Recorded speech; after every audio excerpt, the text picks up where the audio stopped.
Good morning दोस्तों। आज हम स्थलाकृतियों के अंतर्गत चर्चा करते हैं हमारी भूमिगत जल द्वारा निर्मित स्थलाकृतियां। जैसा कि अभी तक आपको पता है, हमने स्थलाकृतियों की अभी तक चर्चा कर चुके हैं, जिसमें नदियों द्वारा निर्मित स्थलाकृतियां दूसरी बार चर्चा की थी हमने दूसरी वीडियो में, जल तरंगों द्वारा निर्मित स्थलाकृतियां। अभी हम चर्चा करते हैं भूमिगत जल द्वारा निर्मित स्थलाकृतियां। इसके बाद चर्चा करेंगे हम पवन द्वारा निर्मित स्थलाकृतियां और हिमानियों द्वारा निर्मित स्थलाकृतियां। तो दोस्तों, जैसा कि आपको पता है, इस प्रकार की स्थलाकृतियां आपके चूना पत्थर चट्टानों में निर्मित होती है। और चूना पत्थर चट्टानें जो होती हैं उसमें क्या होता है, जो सतही जल होता है, सतही जल और भूमिगत जल दोनों मिलकर क्या करते हैं, वो कास्ट टोपोग्राफी बनाते हैं। दोस्तों, कौन सी टोपोग्राफी? Karst topography.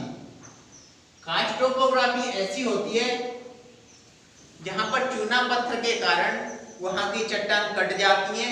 कट जाने के कारण वहां पर क्या हो जाता है, उबड़ खाबड़ स्थलाकृति का निर्माण होता है।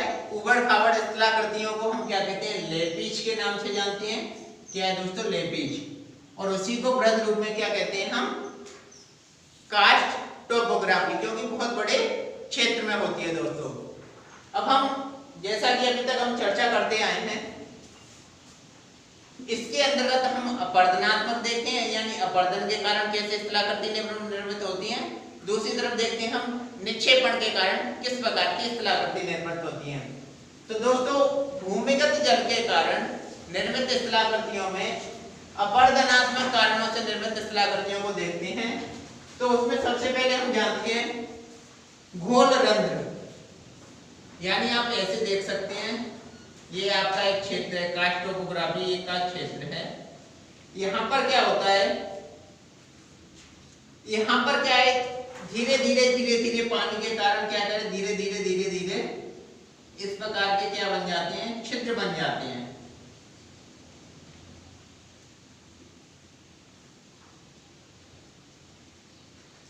इस प्रकार से छिद्र बन जाते हैं। इन्हीं छिद्रों को क्या कहते हैं हम? घोल रंध्र कहते हैं। ये घोल रंध्र बनते क्यों हैं? क्योंकि वहां पर जो जल होता है, जल के कारण वहां पर चट्टानें क्या होती हैं, अपखंडित हो जाती हैं या विखंडित हो जाती हैं। इसके कारण वहां पर घोल रंध्र का निर्माण होता है। अब हम दूसरे जानते हैं, जब ये घोल रंध्र बड़े हो जाते हैं इस प्रकार से, कोई सा भी घोल रंध्र जैसे बड़े हो जाते हैं, तब ये क्या कहलाते हैं? विलयन रंध्र या स्वैलो होल।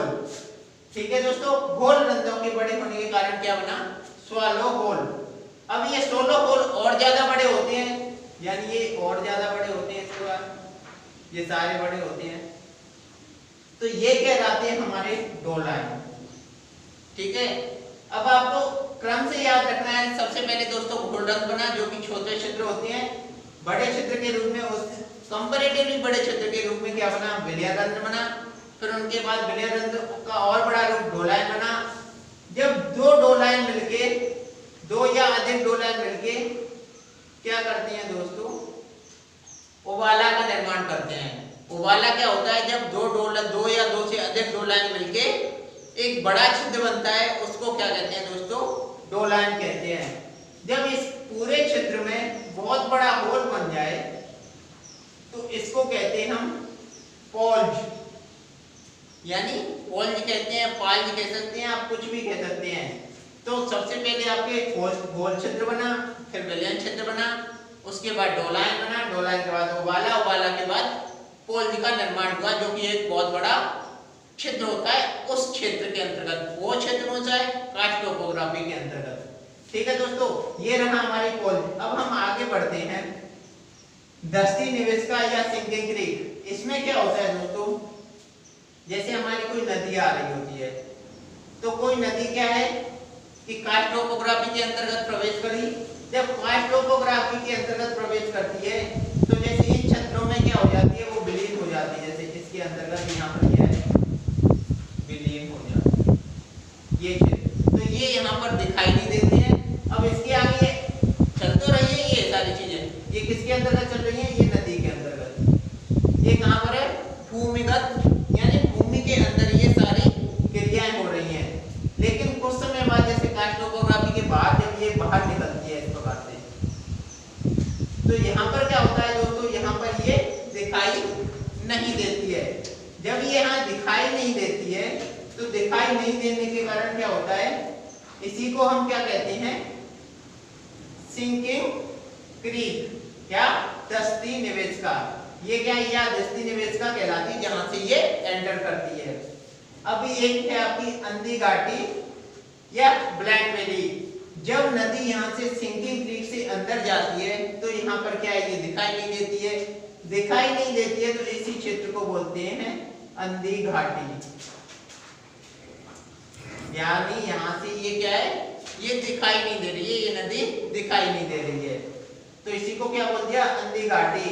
अब यहीं पर क्या होगा दोस्तों, जब ये नदी ये से निकल के गई तो यहाँ क्या है? एक प्राकृतिक पुल का निर्माण हो जाएगा।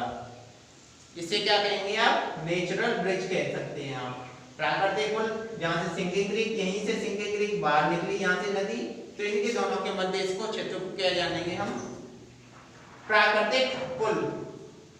अब इसके साथ ही हम जानते हैं कंदरा को। आप देख सकते हैं कोई भी नदी है, मान लो ये नदी इस तरह से प्रवाहित हो रही है। जब ये नदी इस तरह से प्रवाहित हो रही है तो काफी दूर तक इसमें क्या बनते हैं? केव, यानी यहाँ से नदी प्रवाहित, आपने देखा होगा कि इस तरह से केव बन जाती है। केव के अंदर से ये नदी अंदर चली जाती है। इस प्रकार की केव को भारत में आप देख सकते हैं, चित्रकूट के पास है गोदावरी केव। कौन सी दोस्तों? गोदावरी केव जान सकते हैं। जैसे ये नदी यहाँ से प्रवेश करी, प्रवेश के कर यहाँ नीचे प्रवेश अंदर से चली गई, अंदर से जाते जाते यहाँ पर इसने एक गुफा का निर्माण कर दिया। वो कैसी होती है? भूमिगत गुफा होती है। तो उसी को क्या कह देते हैं? कंदरा या केव। ठीक है दोस्तों, ये रही। इस प्रकार से हमारी अपरदनात्मक स्थलाकृतियां भूमिगत जल के कारण निर्मित होती हैं। अब हम जानते हैं निक्षेपणात्मक स्थलाकृतियां या डिपोजिशनल स्थलाकृतियां जो भूमिगत जल के अंतर्गत बनती हैं। अब आपका जैसे भूमिगत जल अंदर चल रहा है, अब थोड़ा सा इमेजिन कीजिए कि भूमिगत जल किसके अंदर चल रहा है? ऊपर से सरफेस है, सरफेस में मृदा है और चट्टान है, उनके नीचे से क्या चल रहा है? जल चल रहा है। तो उसमें क्या होगा कि बहुत सारे सेडिमेंट हो गए। सेडिमेंट क्या करेंगे? सेडिमेंट आगे जाएंगे, परिवहन करेंगे। तो उन्हीं सेडिमेंट को, जैसे जब बहुत सारे सेडिमेंट मिक्स रहते हैं तो उनको कहते हैं हम स्पीलियोथिन या स्पीलियोथन। ये कौन से हैं? अवर्गीकृत भूमिगत सेडिमेंट। दूसरे हमारे जब वर्गीकृत होते हैं तो इन्हें हम कहते हैं ट्रेवाइन। ट्रेवाइन। और ये मिलते कहां पर है दोस्तों? ये मिलते हैं आपके, जब कोई भूमिगत जल नीचे से प्रवाहित होता है तो उस द्रोणी में ये आकृतियां बनती हैं और ये निक्षेप प्राप्त होते हैं। इसी को जब मध्य में होता है तो इसे कहते हैं हम टूफा। तो आपको ये वर्ड याद रखने हैं क्योंकि ये वर्ड कभी कभी क्या है, सीधा सा एग्जाम में पूछ लिए जाते हैं, तो हमेशा आपकी ये वर्ड माइंड में होने चाहिए। अब हम जानते हैं इन वर्डों को, यानी इनके द्वारा निर्मित स्थलाकृतियां कौन कौन सी हैं। ये तो क्या है? हमारा निक्षेप है, यानी किस प्रकार से डिपोजिशन हो रहा है उसको हम किस नाम से जानते हैं। अब हम जानते हैं आपके द्वारा निर्मित स्थलाकृतियां। तो इसमें स्थलाकृतियों को आप ऐसे देख सकते हैं, आप एक डायग्राम बना सकते हैं इस प्रकार से। इसमें क्या है दोस्तों, जैसे स्टेलेक्टाइट है। स्टेलेक्टाइट क्या होती है? जब आप कभी आपने भूमिगत, जैसे कभी आपने मूवी देखी हो या कोई वाइल्ड लाइफ ज्योग्राफी देखी हो, उसके अंतर्गत क्या करते हैं, इस प्रकार से एक केव होती है, केव के अंदर उसके अंतर्गत क्या करते हैं, इस प्रकार से संरचनाएं निकली हुई होती हैं। इन्हीं संरचनाओं, जैसे काफी क्षेत्र बड़े क्षेत्र में निकली होती है, इन्हीं संरचनाओं कहते हैं हम स्टेलेक्टाइट। यानी ऊपर से एक होता है, जैसे नीचे से सरफेस हो गया, ऊपर से क्या हो गया, छत हो गई, छत से नीचे की ओर लटकती हुई संरचना क्या कहलाती है आपकी, स्टेलेक्टाइट।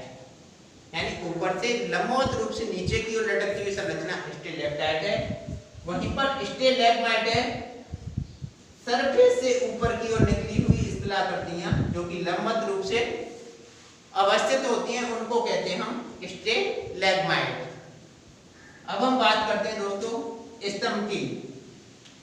जब ये दोनों स्थलाकृतियां आगे बढ़ती हुई एक दूसरे से मिल जाती हैं तो ये क्या कहलाता है, ये कहलाता है हमारा स्तंभ। ठीक है दोस्तों, ये है हमारा स्तंभ। स्तंभ के आगे चलते हैं तो दो प्रकार की स्थलाकृतियां बनती हैं आपकी। एक है कॉर्टन, ये यहाँ से जैसे छोटी छोटी ऐसे निकली हुई आकृतियां होती हैं। दूसरी है आपकी ड्रिप्स। तो कॉर्टन है वो ऊपर बनती है और ड्रिप्स है वो आपके नीचे निर्मित होती है। तो इस प्रकार से आप देख सकते हैं जैसे ये 1, ये 2, ये 3, ये 4, ये 5। ये किसके कारण निर्मित स्थलाकृतियां हैं? निक्षेपण के कारण निर्मित स्थलाकृतियां हैं। ठीक है दोस्तों, इस वीडियो हम भूमिगत जल द्वारा निर्मित स्थलाकृतियों की बात की। अब हम आगे चर्चा करेंगे, वो करेंगे पवन द्वारा या ग्लेशियर द्वारा निर्मित स्थलाकृतियां। दोस्तों इसकी जैसा कि हमने पहले भी बताया, इसकी पीडीएफ हम आपको उपलब्ध करा देंगे। वो हमारे वेब गुरुकुल चैनल